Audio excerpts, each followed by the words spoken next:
మా పిల్లలైతే భలే ఎంజాయ్ చేశారండి. ఈ ప్లేస్ అంట హైడ్ అండ్ సీక్ ఆడుకోవడానికి చాలా బాగుంటుందంట. అదైతే కరెక్టే కదా. మనం ఏ మూలన ఎక్కడ దాగున్నామో ఒకరికొకరు అసలు కనపడం. మాకు సేమ్ సిచ్యువేషన్ అయింది.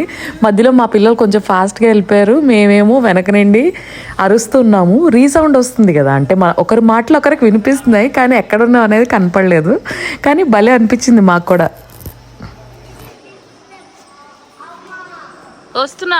మీలో ఎంతమంది బొర్రా కేవ్స్ని ఆల్రెడీ విజిట్ చేశారో కింద నాకు కామెంట్ చేయండి. మన లైఫ్లో అయితే ఒక్కసారైనా ఈ ప్లేస్ అయితే విజిట్ చేయాలి. ఎందుకంటే న్యాచురల్గా ఫార్మ్ అయిన ఈ కేవ్ని చూడ్డానికి మనకి పైనుండి అయితే సన్ రైజ్ పడుతున్నాయి కదా, కొన్ని స్పాట్స్లోనే అలా మనకి వెలుతురు కనిపిస్తుంది. మిగతాదంతా ఇలా లోపల నుండి వెళ్ళాలన్నమాట. ఈ కొండలో పైన ఒక గుడి ఉందండి. మేము పైకి వెళ్ళి చూసేసరికి ఈ టైంకి గుడి అయితే క్లోజ్ చేసింది ఈరోజు. లోహిత్ పద.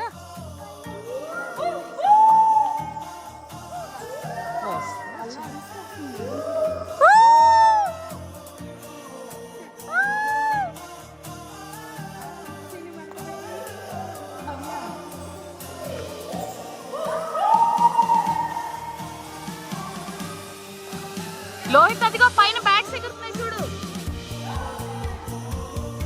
పైన బ్యాట్స్ ఎగురుతున్నాయి చూసావా?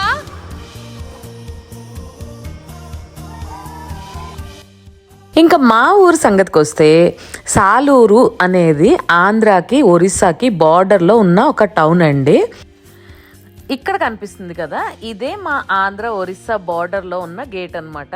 ఇక్కడ నుండి అంటే మా ఊరు నుండి 12 కిలోమీటర్స్ వెళ్తే మాకు ఒరిస్సా వస్తుంది.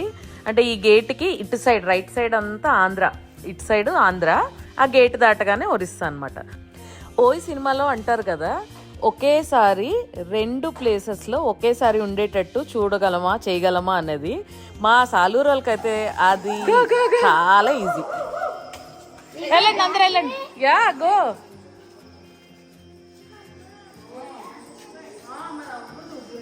వెళ్ళండి అవి వెళ్ళు. ఎక్కడికి వెళ్తున్నారు చూడండి, ఎలా వెళ్తున్నారు. బాయ్ ఎంత బాగుందో. ఏంటన్నా చూసారా కింద నుండి అన్ని చిన్న సందుల్లాగా ఉండి మధ్యలో వాటర్ న్యాచురల్ గా ఫ్లో అవుతున్న పైన ఇది రివర్. ఇది ఒక పర్వతంలో రివర్ ఫ్లో అవుతూ ఇలా న్యాచురల్ గా ఫామ్ అయిన కేవ్స్ ఇవి.